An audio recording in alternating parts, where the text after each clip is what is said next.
What's going on, everybody? I am still gathering questions here. How is everybody? Hold on one second. Um, Taking some questions from Instagram.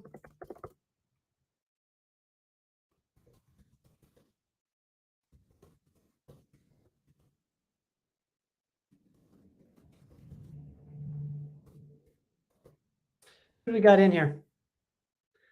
Let's see here if I can.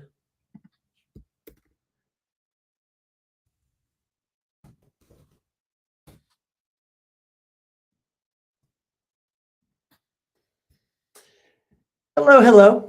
Welcome everybody to the Performance Medicine Show. Roel, what's going on? Robert, what's going on?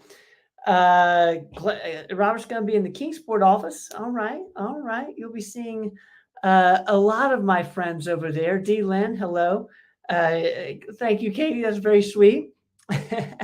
Deb, what's going on? Jack, Linda, thank you, thank you. Bianca, thank you. That's so sweet of you guys. Uh, did we have to put my age in there? You guys are sweet. Thank you, Tabitha. I love you. Tara, I see you. What's going on? Mark, I see you. Thank you. Thank you. I tell you what, Dad was asking me, he's like, man, it's your birthday. Should we do the show? And I'm like, heck yeah, we should do the show. I mean, look at all this love I'm getting. This is incredible. I'm so happy to get to do this. Thank you, Katie, for, Katie, like we can keep the age thing, at least a little discreet. Stan, thank you, man. I appreciate you. You guys are the best. Kathy, thank you. I'm so happy to be here with you guys tonight. Doc is going to be here shortly. Thank you, Wes. Appreciate you, man. And we're going to answer your questions. This is the Performance Medicine Show. This is where we answer your health and wellness questions. So excited about tonight. I got to actually spend a lot of my day with my mom, and we got to work on the weekly Performance Weekly that went out today at around 1:30. And this was the Common Sense MD that was put together, relationships and your health. And guys, you would be shocked at this study that that Doc goes over in this episode. It's called the Harvard Adult Development, Harvard Study of Adult Development, I believe. And it's an 85-year ongoing study. And some findings have come out recently, and so cool just to know how much of an impact having positive and healthy relationships can have on your health. So please watch that. If you're more into like reading it, check it out on our website. We had a new Dive into Diet episode go out with my man, Lucas Schmidt. He's our nutrition coach out of the Johnson City office. We talked about protein powders. He detailed for me kind of the ones you want to stay away from, the ones you want to gravitate to. And there's certain protein powders that, work well for some and not others. So he dives into all of this and more in this episode of Dive into Diet. And then Esty Bestie, my esthetician here in Fountain City, where I'm located right now, did an episode of Outside the Box on Chemical Peels 101. Check out Jasmine Allman here. She'll actually be in Fountain City for this Lips, Hips, and Sips. Fountain City is going to be February 9th. That is a Thursday, 5 to 7, 112 Hotel Road, right across the street from Litton's. And then tomorrow in our Johnson City clinic, we're going to be having Lips, Hips, and Sips as well. My sister Kelly will be there with Yaz, and all these sorts of specials. It'll be a bunch of fun. So be sure to check out the rest of the stuff we put out after the show. I'm going to get Doc in here. He is ready to go. Let's see here. You guys are the best. Man, Montana, thank you. Thank you for being here. JQ, thank you. This is 25, man. This is 25. I love it. Let's bring Doc in. What's going on, man? Hey, man, have you got your happy birthday hat on? I've got, I thought long and hard about should I keep this on? And I was like, you know what? I'm gonna keep it on, and I figured you'd be okay with it. Well, I want you to be the first one to wish you a happy birthday today. Everybody, it is Ben's birthday. He's agreed to come on the show, even though he's wanting to be celebrating tonight. So we'll try to keep it to a reasonable length tonight, so you can go out and celebrate with your friends in Knoxville. So happy birthday! Have you had a Thanks, good man. day? It's been a wonderful day, and it's funny. On my birthday, I often think of you and Mom, since I am the firstborn, and just right. how that must have been a wild time. I feel like birthdays are as much for the parents as for the kids. So, congratulations on today, Pop, on me. I've never heard it put that way, but I know. thank you. Thank you. Yeah, I just want to congratulate you, and I hope you guys are celebrating. And Congratulate you. Yeah, we're hoping you have a wonderful birthday.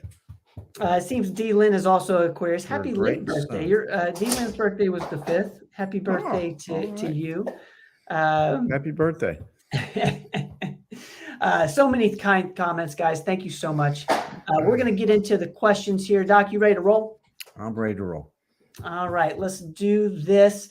I'm going to start with a question around vitamins. Is the refrigerator the best place to store vitamins? And then it goes on to say also, if vitamins have been open for several months, they were used briefly during an illness but not finished, are they still effective until the expiration date? I know a lot of people are thinking very similar stuff. What's your thoughts on this? Yeah, especially, the fridge is a good place for them, especially fish oil. I always tell people, if you take a fish oil tablet and it tastes like, or you're burping fish, it tastes rancid, or you cut into them and it's rancid smelling, that's not a really good fish oil. Plus, some people get a little bit of a weird taste anyway with any of them. So I recommend they put those in the freezer and take them straight out of the freezer, and they won't have the fishy taste. But usually it's a bad omega in that case. But yeah, you can keep them in your fridge, and really the vitamins may lose a little bit of potency, like any medication, if they're beyond their expiration date. But that really doesn't bother me a whole lot. There was just a recent study on that showed it might lose 1% over 3 years. So they're generally pretty safe, even if they're a little bit beyond their expiration date. I will still take it.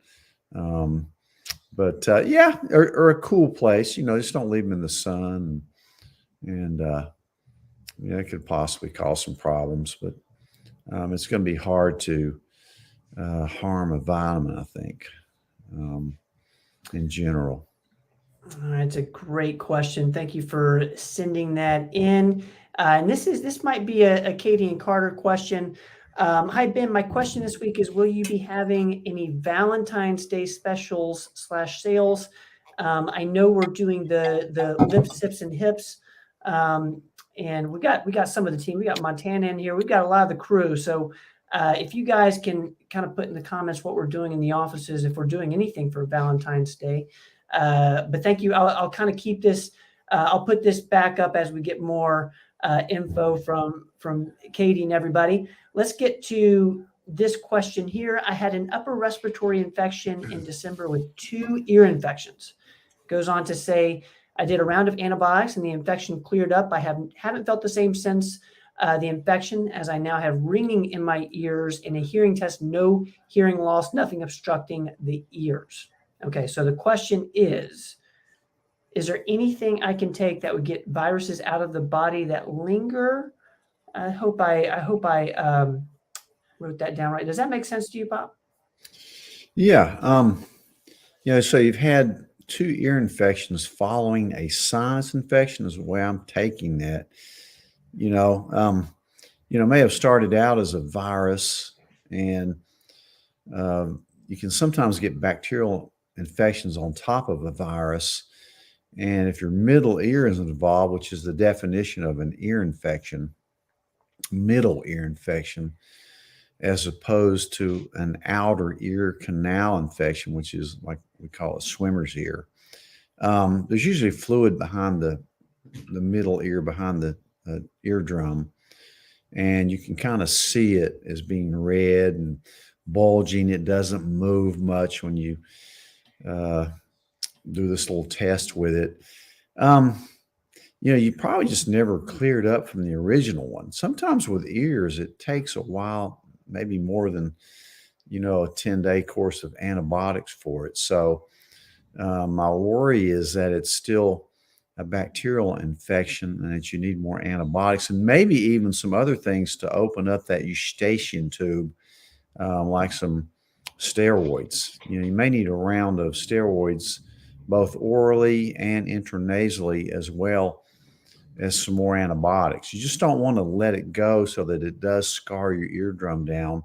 And then it may affect your hearing and then cause tinnitus and dizziness and other things that can follow. So I wouldn't ignore it. You might even want to use a decongestant to open up that eustachian tube a little bit too. But make sure somebody looks at the eardrum that is used to treating recurrent ear infections. I've even had some people have to get ear tube because of it, even an adult. So make sure somebody's looking into that and you don't linger too much. As far as vitamins and supplements, I always like vitamin D, C, and zinc. If you have a problem with your immunity, get on some NAC and quercetin and those type things. Remember, D, C, and zinc are very good for you. And I will say they went on to say they've started taking NAC 1500 a day and feel some improvement. So they're asking a few more about how long can they take NAC and how much can I take to see if that will help. And they've also read that antivirals also help with viruses that can cause ringing in ears.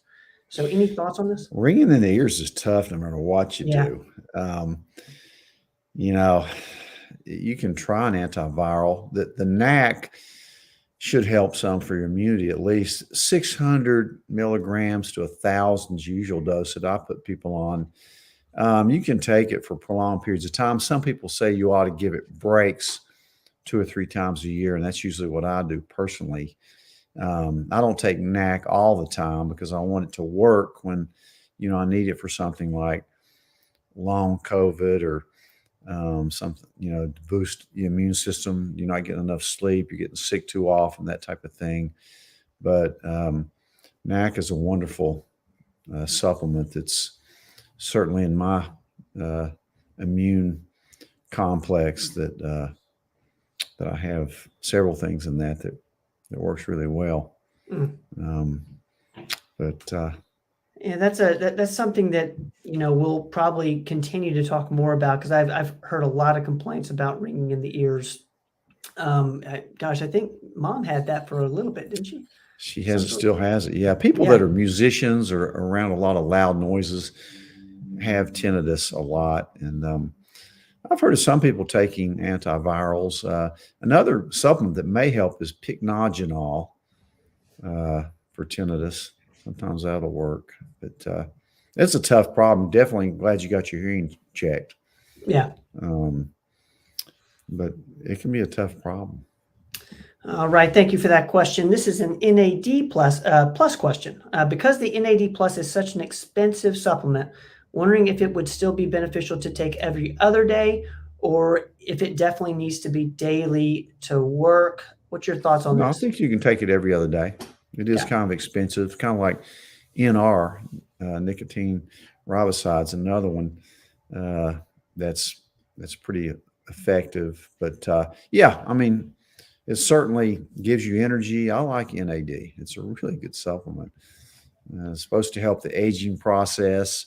It's not going to be up there on the level of a rapamycin, but certainly for an over-the-counter supplement, it's a pretty good one. All right, let's get to this is a little more detailed question. What are the appropriate amounts of vitamin K2, MK4, and MK7 for bone health? Also, do we need both, or is one of them specifically better for bones? I like the MK7 at 180 milligrams is the one that's been shown, I think, to work the best. So that's what I use is the D with K2 specifically, the 180 milligrams of MK7. And everything I've read shows that that's the most potent form for bones. All right. Thank you for that. Let's go to next one here. Came on Instagram. Can exercise and low carb dieting raise AST and ALT liver function tests?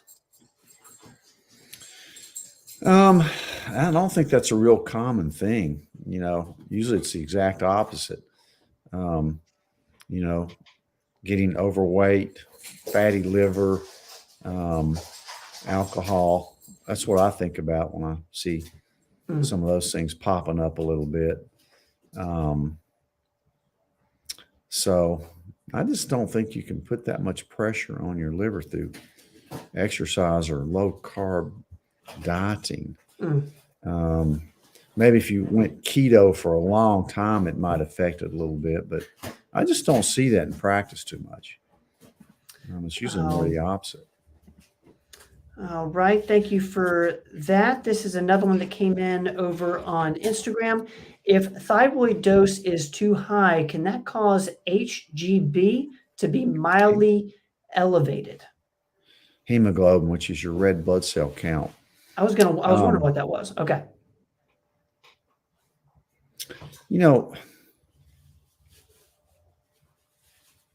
Of course, you always need to look at your labs on your thyroid. If you're taking a thyroid medication,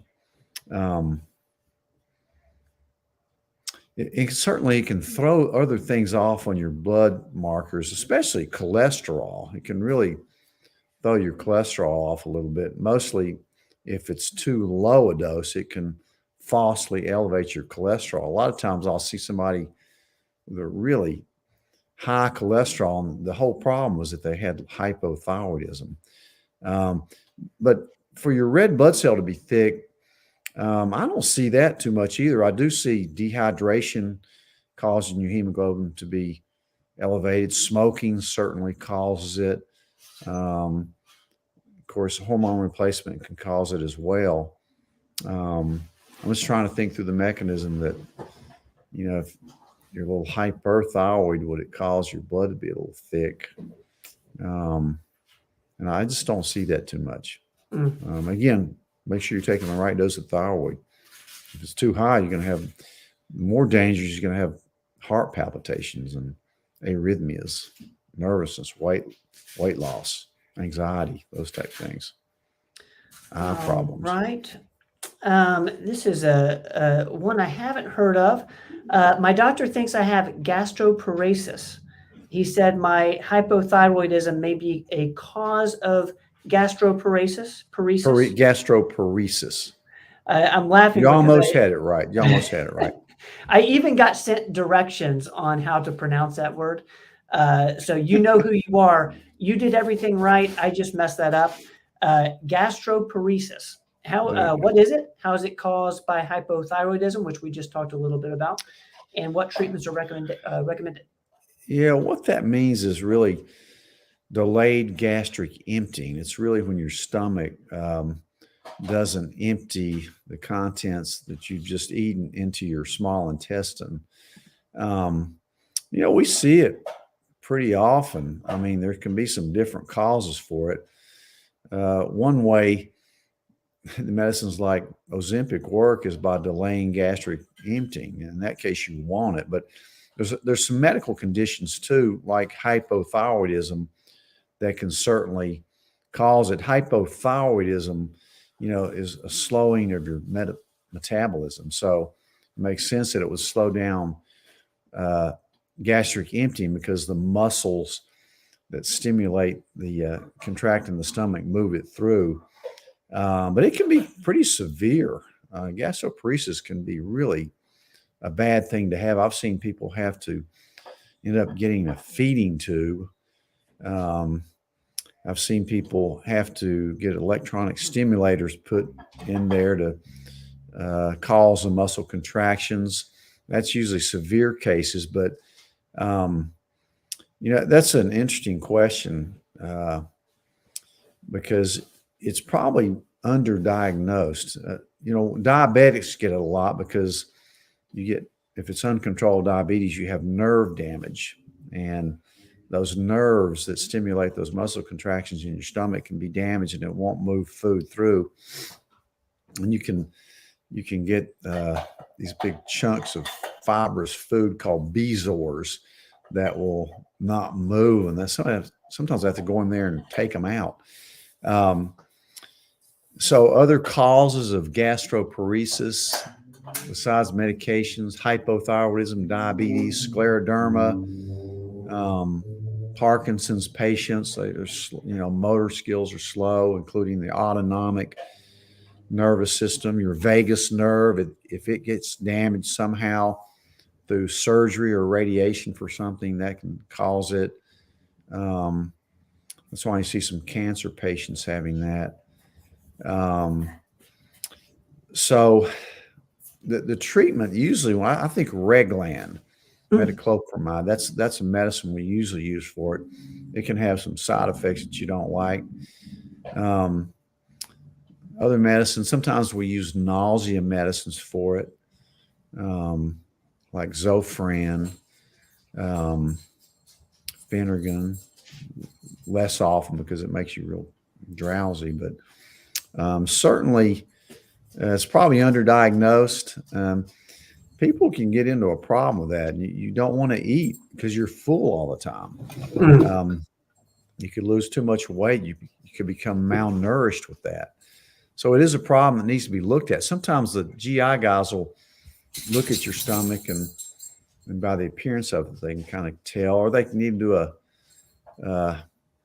radioactive test where they put some radioactive iodine in your food, have you eat it, and then measure it with a machine that counts the radioactive part it's in the food and see how fast it moves through.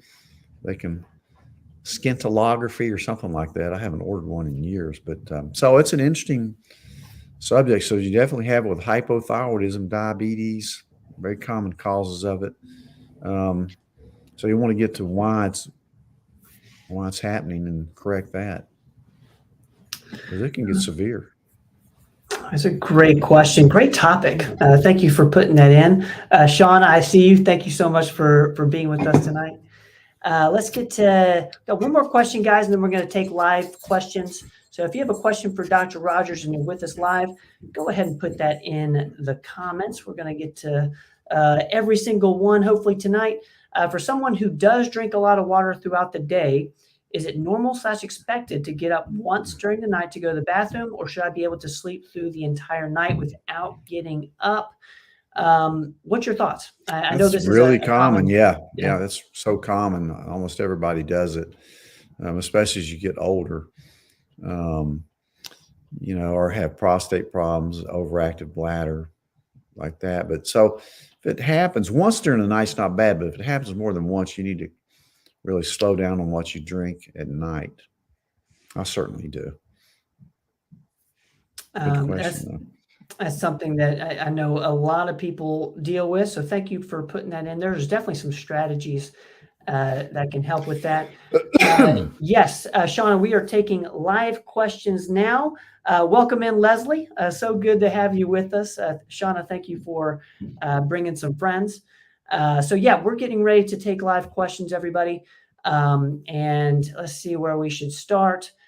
You guys are so sweet, man. This is like my favorite thing to do. I need to figure out a way to have all my birthdays around one of our shows. So getting a lot of birthday wishes tonight, Ben. I'm getting so much love. This is like, oh my gosh. Thank you, guys. Thank you. Steve, I see you, brother. Thank you, man. Lucille from Mexico. Thank you. Thank you. I appreciate you guys. Okay, let's see where we're at. Let's get to Roel on YouTube. Doctor, my wife started taking saffron. Should she take it every day, or should she skip a day during the week? I really think even with vitamins that if you skip one day a week, I think it's better. You just won't get as tolerant to it. So I like skipping vitamins once a week. You can switch off the different ones that you skip, but I love saffron. I put 2 or 3 people on it today. I love saffron.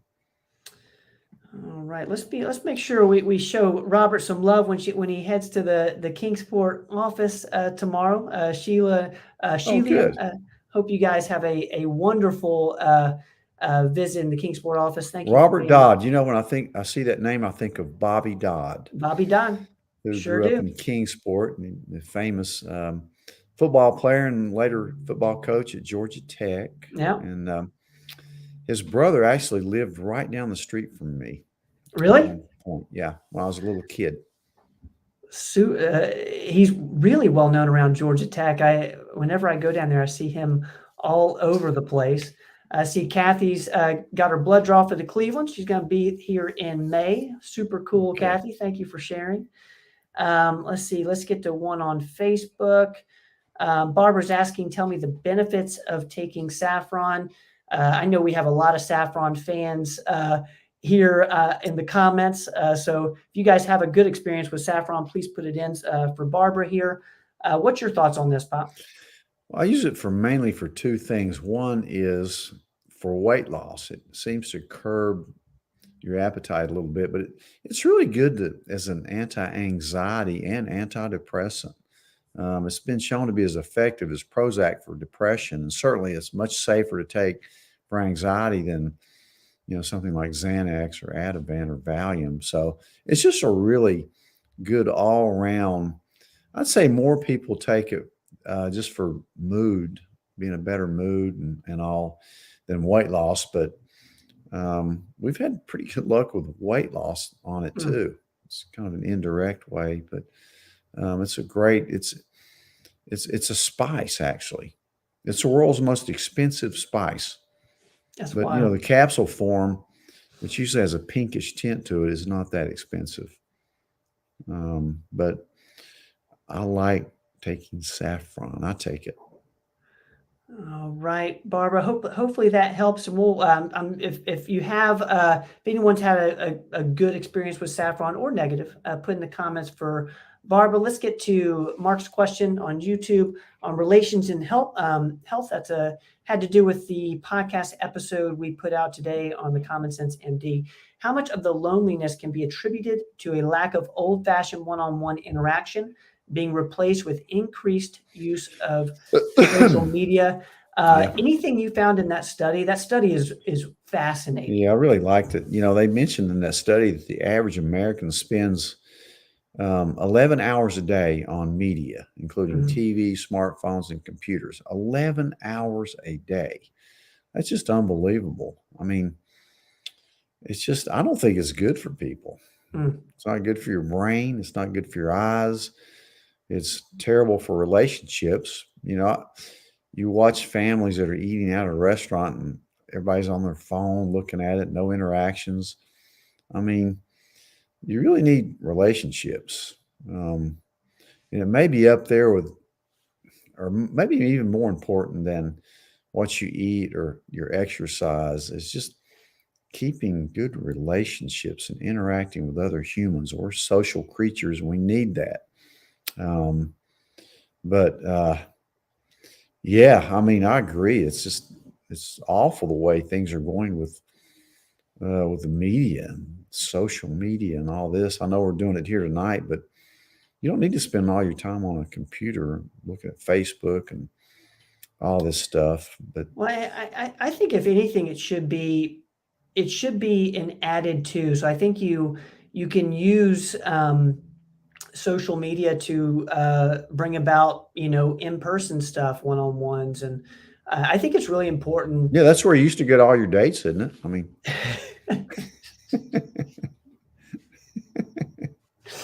This is true, but I think it's really important, especially in this day and age when so much of our lives are inside of a feed. It's really important who you follow, and I think I think it's fair to say like who you follow is kind of like kind of how your life is going to be. It can dictate a lot of what you think, and so staying around positive people, following people who have healthy, positive things to say, I think is really important. But it's a great comment there, Mark. And And I think, for one, what I took from that episode today is just the importance of investing in relationships with family, really investing in friendships, because it seemed that the people who did that well early were the happiest and healthiest, once they got into their 80s. So that's what I I had took a out I of had it. a wonderful patient yesterday who told me that she has developed a practice of she buys these cards and she sends once a week, she sends a note to somebody that it's kind of an out of the blue note to somebody saying how grateful she is that they did something or that they're her friend or just a note, and it really has helped her and it's helped those people get those notes. It's wonderful. A little Mm, handwritten note is really nice to do for people. that's Not super many people cool. do that anymore. I Super, super really cool. thought that was a great point. Speaking of a kind note, this is a kind note from Stephanie Wright. Stephanie, I'm assuming you're from Clinton because that's where you practiced before the Tri Cities. But I want to put that up there for you, Doc, so you can check that out. That's got to make you feel good. Thank you so much, Stephanie, for putting that Oh, up. well, it's very Uh, kind. Thank you. This isn't even my birthday. Thank you. Well, but Thank what I you. just said was, my birthday's as much about you as me. So thank you, Stephanie, for putting that in there. Thank you. All right, let's get to Shauna's question for Leslie. Leslie has a 14-year-old boy diagnosed ADHD, says meds give him a headache. Do you recommend CBD for ADHD at his age? If so, what strength or how much would your CBD work? She's referring to the Dr. Rogers Yeah, CBD guys. I like CBD for ADD in kids. Um, Gosh, I'm trying to think of the dose. The one I like, I'm not sure the milligrams on this one, but the one I like for focus is the one we had formulated, and we call it Dr. Rogers CBD, Energy CBD. And Mm. for me, I take it every morning. It just kind of gives me a focused energy, um, even better than coffee, which I drink some too. But yeah, certainly be safe for him. And another thing you may try if the stimulants, if it's not that severe and he doesn't need stimulants, is I like L-tyrosine. That's a really good one that you could try. And sometimes a combination of L-tyrosine in the morning and maybe even a little bit of L-tryptophan at night, if he has a hard time winding down at night. So try those two. Certainly, I like the Energy CBD. I'm not sure how many. Maybe if Katie's on here, she may know the milligrams of that, but it's just one gummy. Is this it right It's there? the watermelon too. It tastes good. And I'm not sure. Does that say how many? Okay. So it does say Yeah. 750 milligrams of cannabinoids per pack. Yeah. So per Yeah. But pack. 50, So it's 50 milligram. yeah. It has So those three different types of CBD in it. So yeah, I'd recommend that, or maybe the L-tyrosine. Um, there can be some good things to try for that, certainly. all right, Shauna, thank you so much. Leslie, thank you for being here. I hope that helps. I'm going to put this up here from Katie. This is saffron. We're getting Okay. some questions in the comments about dosing. Saffron, 88.25 milligrams once or twice daily. Thank you for that, Katie. Let's see here. Where are we at? Let's see. A lot of great comments around saffron. Let's get to Bianca's here. MK7, is it 180 mg or mcg? I'm thinking it's milligram. I'll have to go look on my bottle. All right. Well, we will get to I'll, work I'll get on. that to you, Bianca. I'll get that info to you. We will find that out for you, Bianca. MK7, 180 mg or mcg. Okay, let's see if I can find my spot here. Man, these comments are so great. I'm going to get to Jennifer's question here. Jennifer, thank you for hanging out with us tonight. Is it okay to take saffron with Levoxyl? I don't have a thyroid and am having trouble keeping my levels balanced, but I'm interested in trying saffron. What's your thoughts on this? Sure. Yeah, you definitely can. Just remember, don't take anything when you take your thyroid medications, don't take anything besides water on an empty stomach for about an hour. Mm. Take that first thing. So don't mix any medicine or even food. Black coffee is okay with your thyroid. They just approved that this year. Figured out it didn't matter, black coffee, but yeah, you sure can. Just don't take it right around when you take the Levoxyl. All right. Hopefully, it's perfect. Thank you, Jennifer, for that question. Great answer there, Doc. And I'm just going to remind everybody, whether you're on Facebook or YouTube, pay attention to the comments. There's a lot of great information inside of the comments. I'm seeing Jack with L-tyrosine talking about how that works well for him. Thank you, Jack. So pay attention to the comments, guys. A lot of great stuff going on in there. Ginger Yes, is that's right. asking, would you please advise what you would recommend for high blood pressure? This is a common question that you get. What's your thoughts on this? The first thing I would do is try to do things naturally if you could. It just depends on how severe it is. Certainly if you can't get it down through the natural means like exercise, sleep, healthy eating, salt, only about 20% of people really are sensitive to salt. So some people are, but only 20%. So you might play around with it a little bit and certainly use sea salt, like Redmond's Real Salt is my favorite. But if you want to go all natural, if it's mild hypertension, you can certainly try garlic. You can certainly try hawthorn. But if you have to go to a medication, then my favorite are the ARBs, angiotensin receptor blockers, like losartan, irbesartan, telmisartan, that group of medications, because I hardly ever see a side effect with them. And, there was an interesting article that came out last week from the American Academy of Family Practice that I was interested in because how we keep downgrading. We want your blood pressure below 120/80. The lower, the better. That may not be so true. They did some long-term studies that showed the original under 140, under 90 is the long-term benefits from that are just as good as below 120/80. And a lot of times, if we get too aggressive with lowering your blood pressure, it can lead to other bad problems like side effects from medication, standing up and falling, especially as you get older. So, you don't have to get it below 120/80. Now, some societies may disagree with that, but your average American that takes high blood pressure medicine is on 2.5 medications just for their high blood pressure. So, again, if you can do it the natural way by exercising, eating right, getting a good amount of sleep, maybe some of the supplements, and it'd be better. But I always start out with like a losartan type medication because I just rarely see a side effect, and they're very protective against, for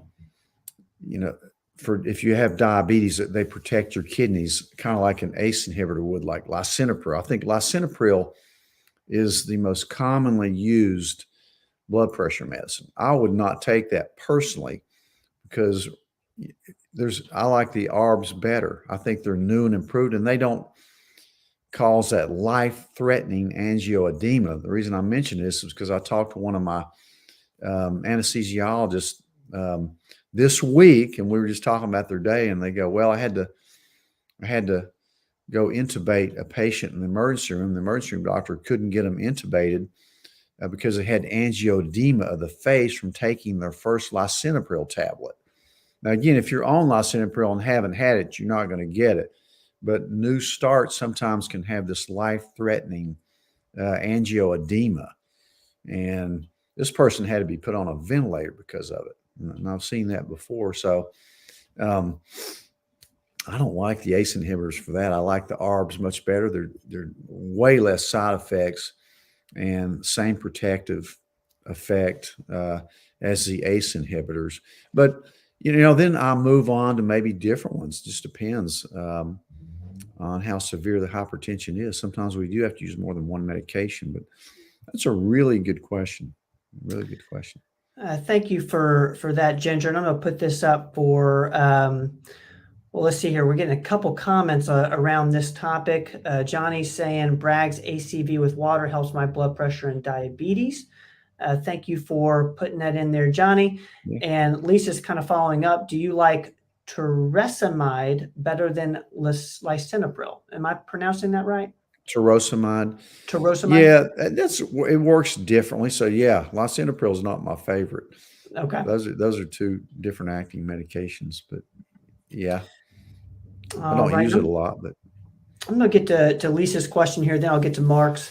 My thyroid meds were adjusted approximately 2 months ago. I am feeling very fatigued, tired, not sleeping well, and anxious. Would the change in thyroid meds cause these feelings? I don't have a thyroid and only have a partial parathyroid. This is going to pertain to a lot of people who are on thyroid medications. yeah, What's your thoughts on this? you got to get that rechecked and see if it's out, if it's working right. You need to make sure they check your free T3 as well as your TSH and free T4 and look at that. And if you can't get it straight, maybe even check a reverse T3. Sometimes that has more affinity for the receptor sites than the T3 in itself. So if there's any questions, get that reverse T3 checked as well. But yeah, you got to get in there and get it checked. I usually check them about 6 weeks after I change somebody's medication because it can certainly cause those symptoms, high or low. All right, Lisa, thank you so much. And thank you as always for sharing the show. Let's get to Mark's here. I think this is a really fun one. CVS and Optum RX announced nationwide closings and layoff of the home compounded IV infusion treatments. 30,000 plus Americans rely on these treatments for survival. Question is, what suggestions do you have on finding alternative sources of these types of treatments? And I think this just happened. Yeah, I didn't know that, but yeah, there's other infusion centers around the country. Certainly, there's one here in Kingsport. I forget the name of it, but there are companies that will do it, and I'm sure there'll be a lot that I'll open up after that. But it's really interesting that they would do that. You must have to do something with money, wouldn't you think? Hopefully, CVS is not making enough money. It's probably because they make too much on the medicines. I told you that story about a few weeks ago. I had a guy that came in with narcolepsy, and I prescribed Provigil for him. So he goes to CVS and he gets it filled, calls back, and we didn't get it filled because he called me back and said, I can't afford this medicine. Generic Modafinil, Provigil. And they were going to charge him $850 a month for it, for a maintenance medication that he needed. So I said, hang on, there's no way that. So sure enough, it was $850. So we called around and looked on GoodRx. It was $35 at Food City, $35 versus $850. Somebody's getting away with mass robbery there, and I think it's called CVS. Who own all the PBM, the pharmacy benefit managers that used to squeeze them out. So they just bought them. So they control the whole thing. It's like a monopoly. So use GoodRx or Amazon or Mark Cuban's new thing. Just shop around for the prices of these drugs. But, and that's something that, we've talked a lot about and hopefully, another way that this show can really help and how valuable, the people in the here with us live are in terms of the comments. One of the things you can do to take control of your health is by taking a look at your medication, shopping around, seeing what the alternatives are. I think all of this is a big part of taking control of your health. So thank you, Mark, for kind of starting up this conversation. And, we'll probably be talking more about, where you can find certain things, maybe a little bit cheaper. But I think a big thing is just paying attention to it. And that's what the thing that GoodRx has done is like provided a place where people can kind of, a marketplace where people can, shop around a bit. I'll tell you what, there's a revolution that's going to go on. It's already starting. You can tell it. One trend that I think is going to come is less people are going to want to go to the hospital. And I think there's going to be more outpatient care in the home, and it should be that way. I mean, people do not want to go to the hospital these days. Look at what's happened the last 3 years. I mean, and certainly if you do have to go to the hospital, take a family member with you that knows something about medicine and ask questions and, hopefully avoid going in the hospital. It's, for emergencies and things like that. So, right. Thank you for that, Mark. And of course, if there is an emergency, you need to go to the emergency room, of course. I'm going to put this up from Ginger just because this is a topic we love talking about. I can't be in any one of our offices without hearing, someone downstairs talking to somebody about LDN. LDN's just amazing. Would you give just a few of the benefits of LDN? Yeah, low dose naltrexone. Naltrexone is a medication in high doses we give to block the highs that people get from opiates and also alcohol. I put somebody on that last week for that. It's working for them. But for low dose naltrexone, it does a completely different thing. It's very safe. It doesn't block down opiates or alcohol, but it does kind of trick your brain into releasing more endorphins. So I found it very useful for inflammation in general, and specifically for people that have autoimmune diseases. We've seen just some amazing results for people that have, like I have one lady that's 40 years old, early 40s, that was on some heavy hitters for her. She has both rheumatoid arthritis and what else? She had rheumatoid and I don't think it was scleroderma. Well, lupus. It was lupus, rheumatoid arthritis and lupus, systemic lupus, and didn't like the side effects of methotrexate. Even was put on Humira, a biologic, and just didn't like the way she felt. So I put her on LDN, and she was off. She was feeling in total remission.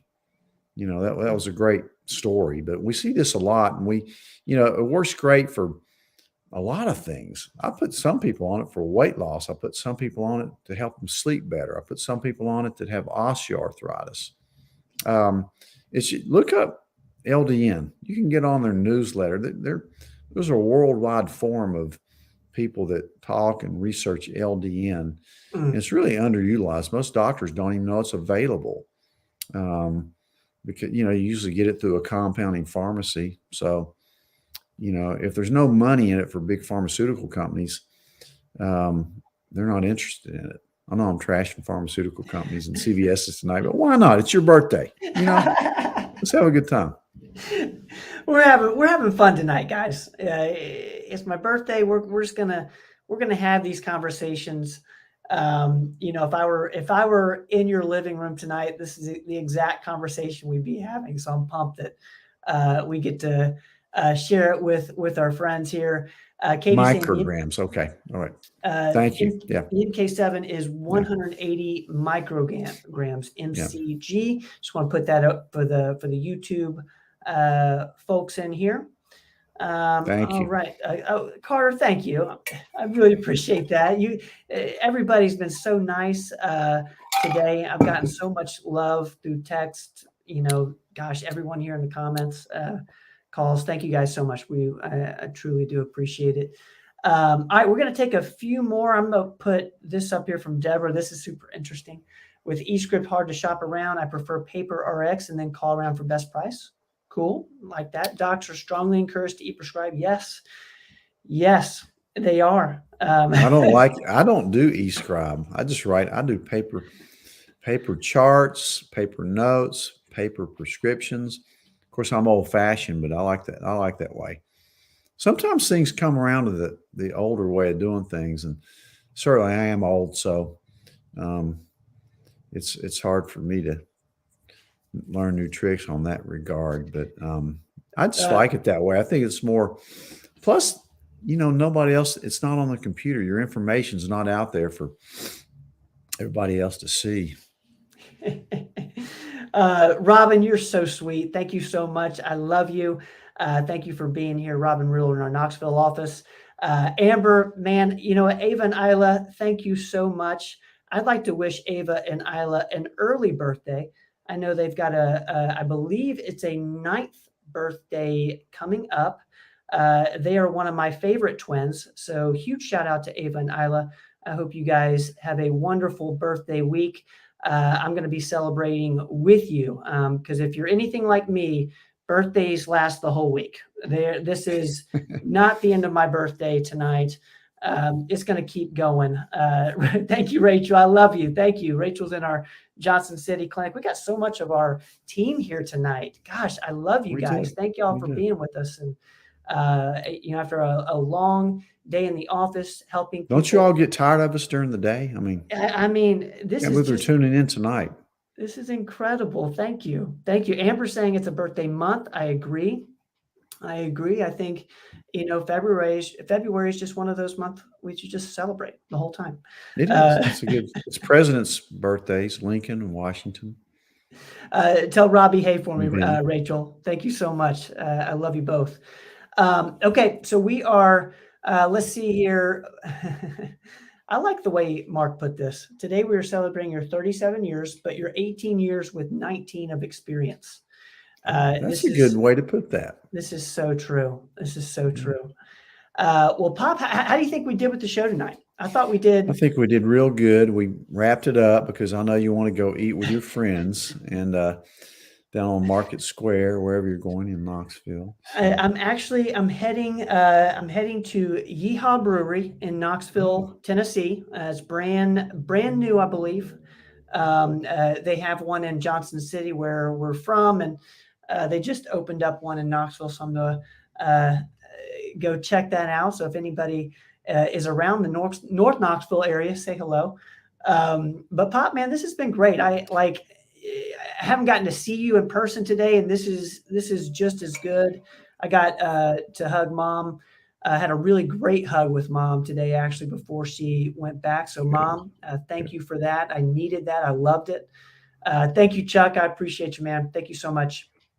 But man, everyone, thank you all for being here. Thank you for hanging out with Dad and I on my birthday. This has been one that I certainly won't forget. Is Ike going to say happy birthday? Because he's the one person. I know. Where is Ike? I haven't gotten any love, any love from Ike. Ike's been a little rambunctious tonight, so I don't know where Ike is. He may not be here. Well, if we don't, I'll send you a picture. I'll send you a picture. Send me a pic of Ike. We'll get Dr. Ike back on the show next week, everybody. Let's do one more reminder here, because this is coming up tomorrow in Johnson City. We've got Lips and Sips 5 to 7 p.m. Come out, hang out with the crew in JC. We're running specials. I believe it's all day long. And I think we had a question around Valentine's. It seems that this is event, but also goes through the 4th. There's some things that go through the 14th. So we'll keep this up for a little bit after the show. If you guys want to learn more about that. And then in Fountain City, over in North Knoxville, we're doing a Lips, Hips, and Sips as well, 5 to 7 on February 9th. So if you're over near me, come hang out. And I think we're going to call it a show, Bob. I think it was a great one. I hope you have a wonderful dinner tonight, and look forward to many more birthdays. Many more, still podcasting when you're my age. When you're 68, I hope we're still doing this. Man, you know what? I'll be old by then. I'll be really old. I truly do. I hope that we do this. I hope we do this forever. I have so much fun here with you on these Tuesday nights. Hang on. I think Ike's coming. Okay. Yeah. Come here, Ike. Guys, don't leave. Don't leave. Ike's coming. Come here. Good boy. Ike's coming on. Here we go. Look at Ben. Look at Ben. There he There he is. is. Look, he wants to say happy birthday, Ben. There he is. Ike, thanks, man. I was going to be upset. Thank you. Tabitha, goodness, Tabitha from Kingsport, our Kingsport office. If you've been to Kingsport, you've certainly seen Tabitha. Tabitha, thank you for hanging out tonight. Ike, thanks, man. Thanks so much. Happy, how old is Ike? 6 months? 8 months? No, he's about 8 or 9 months now. I've got lots to teach you. Lots to teach you, Ike. All right, we're going to call it a show. Thanks, everybody. Dave, thanks for being here, man. Thank you for always coming out on Tuesdays. Love seeing you. Misty, thank you. Let's see. Carol, thank you. Love you. Steve, my brother, can't wait to catch up with you on Thursday. Jack, thanks for being here, man. Carter, I love you. Katie, I love you. To all the team, I love you guys. We're going to head out. We will be back Tuesday for the Performance Medicine Show at 7 p.m. Hope to see everybody at Lips and Sips in Johnson City and Fountain City on February 8th and February 9th. Where's my outro? There we go. Love you guys. See y'all. Don't go away.